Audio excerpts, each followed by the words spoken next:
My name is Johnny Hughes. I'm here with Eric Mawena Egbeta, sometimes known as Egbeti. Patrice Amegashi Jigwe. Taking permission from producer Frederick Kunzotiani to fire on all cylinders.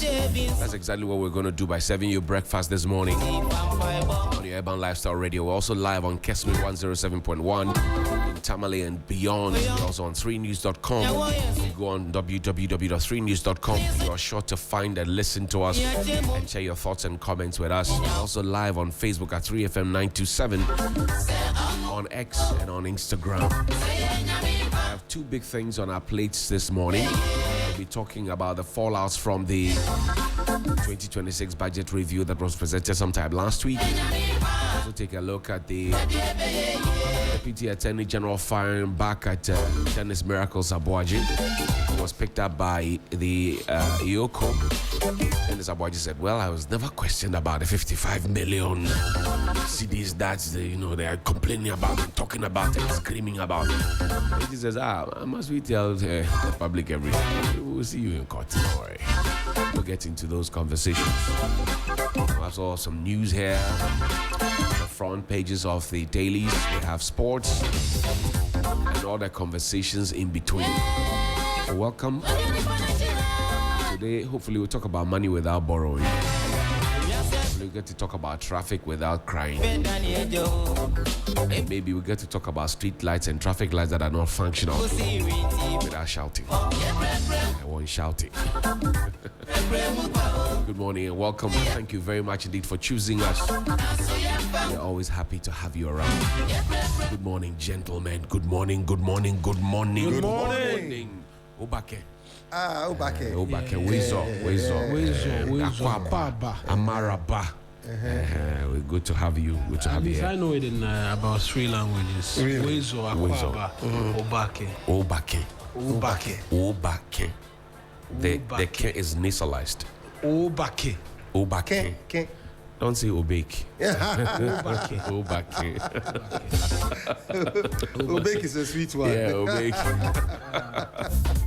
The Archbishop of Canterbury is in town. Number 3 in the United Kingdom. She's in town. Yesterday she was in my church. Oh, really? Yeah, I had the pleasure of serving as the Turufa, and she gave me this. Archbishop of Canterbury. I mean, this is that's beautiful. Yeah. She actually made a comment. Said, "Oh, you have so much skill. Some service will be envious of you." Yeah. This Archbishop. Oh, let me see. Right there. And, right there. I just want to be pretty sure that there's nothing. There's nothing. No. It's just the inscription on it is the Archbishop of Canterbury. Oh, that's all. That's all. I just wanted to be sure there was nothing L or there's nothing. There's nothing. Whatever you want to insert is not insertable. Welcome to her. That's lovely. Yeah, maybe I send. Oh, beautiful. I mean, I'm impressed. Oh, small. I'm impressed. So pretty soon you're going to become an Archbishop? No. I remain a mass server. Let's keep it at that. Really? Yes, please. It would be nice to have you as the Archbishop of Canterbury. Sunrise on. Yeah. No, my phone has low battery now, so when the call comes, I may not be able to hear it. Johnny, good to see you, man. Good to see you. Charlie, I've been wondering. Tell me. Why do we cite filling stations and LPG stations in densely populated communities? Well, that's a very huge when question. We know that it is a ticking time bomb, yet we cite the bomb close to residents. I've always asked myself questions, and off the top of my head, I remember Atomic Junction. I remember the one at La. I remember one at Teshi. I remember, in fact, 2024 alone, Ghana National Fire Service recorded more than 40 of those incidents. But day in, day out, you find people buy land, they collapse some home, and then they erect it. I've been trying to understand what they go on. So, is it a case that the residential communities exist before? Oh yes, before the fuel stations. Yes, before. Most of them do. Yeah, because I know in some instances, like Atomic, for instance. A lot of the development went around the place subsequently. Right. I know a number of. I don't know about the La situation because I've not lived. It was behind. I think next to the trade fair. And the Ladma office, the Municipal Assembly, is not too far from that. Yeah. It was a huge explosion towards Zenith University. Yeah, okay, Zenith. You're right. I know that gas fuel station. I've not known how long it's been there. In the morning. And you see, in these conversations, whilst we brood over them, we realize that it comes down to assemblies, permits. Yep. Planning, Right, zoning, and insurance. Because yes, you need these facilities. Yesterday, I returned from the village this weekend, and Patrice, by the way, the motorway is being worked on. So calm down, calm down. I've seen proper work, and in fact, the entirety of the motorway, the motorway, all the way to the diversions, Volta regional capital, who is under construction. Right. The journey, that's part of the big push project. Exactly. The entire stretch is under construction. And so you eat small dust, some parts they are watering and all of that. That's when you're in the car and you don't have AC and everything is coming. You think to yourself, them go fill it. You understand? That's just me digressing a bit because Patricia has been heavy on roads and all of that. Sure. I returned and I needed to fill gas because my gas had run out. So, from time to time, these will be needed. It is left to the persons who grant the permit, right? Because what I know, and growing up, I grew up at Awushi, Elang area. There was a branch here. Was it Onyinasi? There was a gas fuel station Sunrise there, on 3 right? FM. It was inside. I won't say inside the Odogono school, but they had a piece of land there. It was a very spacious place. It was open to lots of air, right? And there weren't buildings around it. Subsequently, when the Odogono Senior High School was developed, because when we grew up there, the place was not walled. It was just one or two structures and a few people going to. But subsequently, it was developed. Dormitories were introduced and all of that. Their assembly hall was directly behind the gas fuel station. The fuel station was shut down. You don't say. Yeah, the fuel station has been shut down and it doesn't operate. Right. That's why I grew up. Right, okay. We used to. So initially, what was the situation? It was open to air. It was a huge place, no buildings close to it, no human activity. The moment human activity came close, the fuel station had to shut it down. Because we're looking at the safety and security conversations. That is quite strange. Directly. Because usually you would not. Yeah, you would not have them. You understand? One of my rich friends says, "What money cannot do, more money can do." Yeah. So that went away. Yeah. I'm trying to look at other fuel stations I've been to. In the Ganwest municipality, somewhere Amasaman. It's Amasa. Amasaman, right? Man, yeah. That fuel station I know is a stretch which can take you to Kaswa from. So when the Kaswa road went really bad, persons decided to use that as an alternative, which brought lots of traffic there as well. That's Fankor Road, the Kaswa Fankor Road. You realize that gas fuel station, which I know, and always open and allows for lots of air, such that the place is not a bit crammed and all of that. What happens to the news stations that come up? Oh, of course. Get to Who them is so much. exactly? Yeah, who is allowing? Are you the person who is even buying the land? Right? Are you not realizing? No. Convenience of business. That's what they are thinking. Forget about the person. The others EPA must focus on their safety. EPA. Are you not realizing? Because when you turn on your gas stove and you forget to light it before you go and light it, you realize what happens.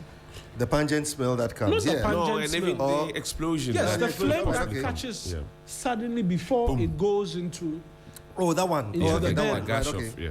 So does it not prick you? No, it does not. Where it is that you're going and the fact that we're you looking have to for be money. wary. You are talking about. It does not. You understand? Until the accident happens, they say, "Yeah." We should have known. But you see, again, you would also have, and I've always wondered why it is difficult for people to living in a community to have a class action against things like that. That is the point. How much does it cost to file processes at the court? Once people hear about the courts, they assume, Charlie, you have to get some 200,000, 500,000 Ghana cedis to be able to do that. But Marina, it's not that expensive. And some lawyers are even willing to do pro bono services on such matters. On such matters. The actual problem is where people live in those communities and say, I don't want to be a target. This is worrying. You are the journalist. You can talk about it. We live with it. I don't live there. We live with it, but we can't talk about it. But you have to talk about it for us. And I said, but how does that work? You are in the heat. You know how hot the fire is. Why should I leave the comfort of my place, even though it's my calling, to come and now focus on yours? We should collaborate. Absolutely. So that this can get some solution for us. I've always wondered why we're not bold enough to say it. But I think the assemblies are principally to be blamed heavily because they actually do what is the in thing now called the rezoning. Right. It is deliberate on their part just to ensure that anybody who brings in money and says that I want to convert this place to this or to that, I want to change this, I want to buy this, I want to do that. The assembly will say, okay, we'll go back. Because there's supposed to be a gutter here. Right. Just make sure, excuse me, you create a drain, and then you do this and do that. We'll rezone it and say that it's a commercial area. There you go. And then the Environmental Protection Agency, EPA, they are one of the also terrible people. There's a situation. Oh yeah, they are. So there's a situation around I'm Gulf not sure everybody at the EPA is. No, not everybody. Okay. But I'm saying generally. I'm just using the fallacy of composition. If you look at, there's a place at Gulf City. Somebody's rearing pigs within a community where it's not supposed to. I mean, it's an area where it's been converted. Everybody is now living. It's become a place where no farm ought to be. He has a piggery in there. Whoa. Reported this so many times to the assembly. Gone to the engineering department, spoken to the EPA. Forgive me, my dear, but this is the message I got from her. I've been able to work on this, but it will be difficult to get that man out of there because, yes, the bosses have a hand in there. Oh. Environmental protection. She says there's nothing she can do about it. She has done the recce. Order from above. And I wonder. So the point is that all they're waiting for is that a group of community members will wake up one day, attack the piggery, break everything, and let the pigs loose, everything go. Then it becomes a conflagration. Then everybody will wake up and say that, oh, we're supposed to. Yes. That will be chaotic. So the role of the assembly is very critical in a community development. I agree with you, but you see, while we know what the assemblies are supposed to do, or maybe pretend to know, or even are oblivious of what the assembly is supposed to do, or the assemblies are supposed to do, you also have a situation where because we do not elect these MMDCEs, they sometimes don't feel responsible to the people.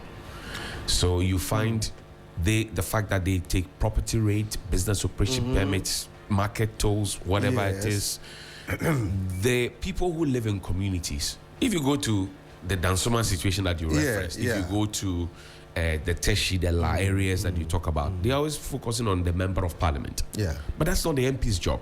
But it is also the MP's bowl of Bankum, because when it is time for elections or when during the campaigning period, they go to the people and tell them, if you vote for me, I will do this for you. Thank you. If you vote for me, I will do this for you. If you vote for me, I will do this for you. And that's where the problem is. Look, a case in point is in Eastern region. The recent floods that we had June 29. It rained heavily. They're building a Chinese mall or something around the Eastern region. The regional minister was there. She was so furious with some persons following her. And for some reason, you find people who were close to the power to make sure that situation didn't happen in the first case. Now following the minister and then adding on, they are ad-libbing. You know, and I asked them, so this morning you're taking your bath to go to work, you have taken your breakfast, you're telling your children, your family, you're going to do what? you get the point. Now, that particular place was supposed to be, if you like, a buffer zone. Yeah, buffer zone. And then they said, oh, we can rezone it for you. And then the instruction from the assembly was that construct a drain behind that, so the water that is coming from atop the hill can just go through it. And they have not done that, but they're focusing on the construction. And then the other time it rained, the entire estate that hadn't flooded for a long while. You know? Yes. That is where the class action must come in. Because the people are afraid. And I wonder why. Look, even in Trotro, people are listening to us in Trotro now. Yeah. They live in areas where these things pertain, right? Yes. And then they bring that same attitude into the Trotro. The driver is overspeeding, driving recklessly. They are all quiet. Somebody is emboldened to speak up, and they say, we always can't offer a taxi. We do it. Oh yes, it is true. We do it. It is true. But John, you see, you mentioned the fact that it boils down to the fact, some way, somehow, that we don't elect these people. Yeah. Even the MPs that we elect them, what happens to them? I am vehemently against the election of MMDCEs. Why so? We haven't seen anything with regards to the MPs. The same procedure that we elect the MPs, that is the same procedure that we're going to use to elect the MMDCEs. Because we are electing them at the constituency level. You see, if you look at our constitution, the 1992 constitution, to become a member of parliament, there's only one 21 years. One thing that I find striking in it, which we never do. 21 years, and should have resided in sound mind. Yeah. Who checks the sound mind? Where do they go for assessment? And what do they even mean by soundness? I'm saying that who does the assessment to say that this person has a wholesome mind to be able to lead the people? That's one. But then you look at the elections for assembly members, for unit committee members, they ask for the highest level of qualification. And it's published. So those who have just BEC, those who have SSE or WASI, those who have HND, blah, blah, blah. It's published in the community. Everybody knows it. So the people living in the community, decide that, was more money, was more money. Kind of thing, you know, that kind of thing. I get you. Now, all those guys go and work with the MMDCE. Who is appointed? Who is appointed? No, who is nominated and voted upon by those people. Now, if you have it's more like an electoral college system. Exactly, and you have like call it your local parliament. Now, if you have a system like that and the system is still failing, you should have a problem. We should have a situation where the president said, I nominated you to go to this area to fix it. After 6 months, after 8 months, you are not performing, leave there. Like what was done to Dennis Miracles Abaji. He had 2 years. Some said there were some financial issues, blah, blah, blah, blah. Some said incompetence. But the point is that somebody was yanked off the post for another person to come in there. We should be able to do sack people. Absolutely. That's one thing we don't do. What we do in this country is that, Marina is finance minister. Patrice is foreign affairs minister. I'm education minister. He's not performing. You go to finance. You come to musical chair. But that's what we do. Does that solve the problem for us? Because for them, it seems like it's an indictment on their integrity. So, for example, I chose Johnny, I chose Mawina. Now they are not performing. If I pull them out, somebody say that, on what basis or assessment did you put them there in the first place? It is only a fool who doesn't change his mind. It is only a fool. So for me, I think the key point here is that our assemblies need to be properly focused on.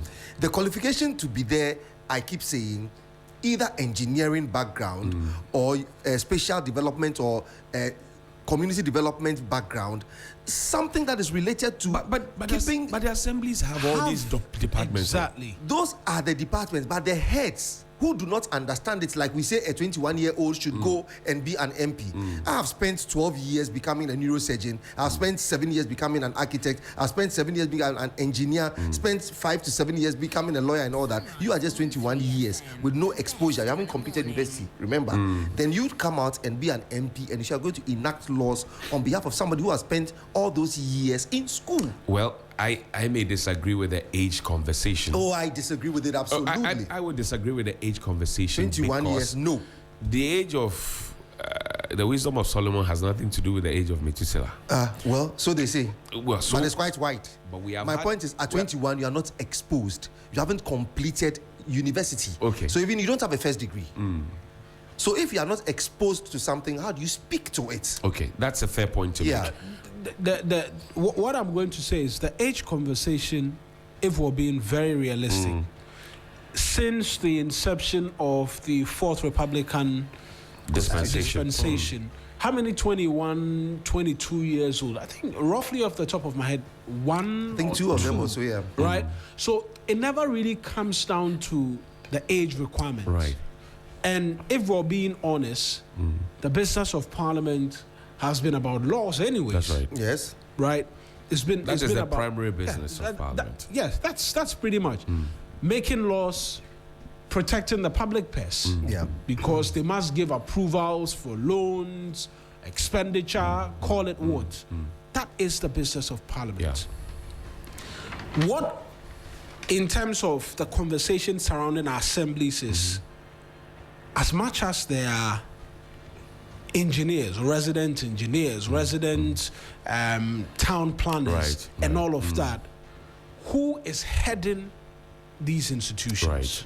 Right. Somebody who helped the party, somebody who has a deep pocket. Yeah, it is one of the things we must look at honestly while we await the election of MMDCEs. But interestingly, Mariana Patrice, we have a local government institute at Medina. Unless I'm wrong. Oh, you are so right. It's there. Yeah. What is the essence of the local government institute? I have books that they have written. There's one who lives close in my community. His name is Jerome. Yes. Doctor. Now they're supposed to be helping these MMDCEs to function at optimal level. Yeah. Number two, there's also NALAG. NALAG, yeah. Local They are around the Tetekwashi area, yeah. Their office. What are they supposed to do? So we're just interested in honorable, MC about this. There's a seeming lack of connect. Exactly. Everything just exists in their own separate spaces. If you make me an MC or a DC, and assuming that I have not been exposed to anything, and I know there's an institute, I'll go there. Look, you get to the assemblies, you find people who have wild expertise. Yes. If I am the MCE and Patrice is head of works or the works engineer, and he understands what is happening better than me, when we get onto the site, I will go onto the site with him, but I'll let him take center stage. Absolutely. At that particular time. Yeah. So that he and the contractor or the engineer doing the construction for us can have a conversation in front of me, and I will be asking questions. I don't need to be a steel bender to be asking the steel bender, why are you bending the thing to the left and not the right? I get it. Explain to me. For them, what happens is that there's an Auntie Maggie who has come, Okaishi woman, rich woman, Makola woman, rich woman, comes with the MP, and then comes with one of the party heads. They come to the office and they say, oh, there's a site here that we want you to go and check this and check that. They work with you. Now, you have the head of your department. Right. You have what's the name? The MP. Right. You have that woman coming in. You have the party executive coming in. These are big wigs. They drive you to the place and they tell you that, oh, well, we can see that this place here, there's some water, it's mushy and all that. But she says she'll be able to fill it up and do this and do that and do that. So kindly rezone it for us to. You may say, oh, boss, the way it is no, she can handle it and all that. Looking at the hierarchy of people who are speaking down to you, it is difficult for you to stand your ground and say that, no, I am not doing it. You see, Patrice, within that same system, there's also somebody called the Municipal Coordinating Director. Okay. He is a typical civil servant, like maybe the equivalent of a chief director. Yeah. Right, okay, chief director, right, okay. They are the maintenance. They don't go anywhere. You can transfer them, but they still will be performing that same role in another municipality. Those ones are supposed to be guiding the MCE. Yes. Do they do that? Will the big MCs names would allow just themselves to be guided? It's about a relationship. If you let the MCE know that, look, and we don't prosecute people. No, we don't. If we have been prosecuting people, say, okay, we make you MC for Lankwantanan. You get there, you decide that the Medina market, the center of the Medina market should be rezoned to be a filling station. Okay. Touchwood, there's an explosion. It happens under your tenure. We should be able to bring you and prosecute you because your actions have killed people. Yes. Your actions have ruined dreams. Yeah. I agree with you absolutely. We don't do that. I agree absolutely with you. We don't do that. Sometimes we even have the brevity to go and say, what? I don't. You know what happens? I've never understood. We never even get to the point of Ifiasem. And here's an example I'm going to give to you. A very recent one. Okay. You know the Sakumo Ramsazak? Yes. Right. Yes. Somewhere this year, they went and they were pulling down buildings. There was a woman who was crying, and there were a number of building property owners who were pointing to, is there a forestry official? Yes, who are taking money. Yes. Who took money and said they were not going to pull down their properties and was selling the land to them and was going around taking, was it 20,000? What's happened to that individual? What's happened to the investigations which were... That's just one. Yeah. Wow. Right? That's just one of such instances. Nothing happens. And I think there's been conversations as to re-looking what happens to persons in public service. Right? Their actions, the worst that happens to them is a transfer. That cannot be. Look, when you're in a private space and your actions result in financial loss of life, you are not transferred, you're sacked. That's right. You are dealt with. But absolutely. Increasingly, in fact, even the Greater Accra Regional Minister suggested transfer somewhere else, and there was flack and all of that. That is the worst that can happen to a public servant. I'm surprised that you're surprised. You know, recently we had a Public Accounts Committee. The chairman of the Public Accounts Committee, was the Honorable Abinor Asari, former Deputy Finance Minister, former Minister of State at the Finance Ministry. Sitting next was the late Prophet Atamno's brother, who was deputizing. Eventually, he had to be doing more of the chairing. There was, I don't know, I think the Roads Ministry or some ministry came before the committee. They didn't send... And they said that, look, the Finance Ministry at the time was making payments on our behalf without our say-so.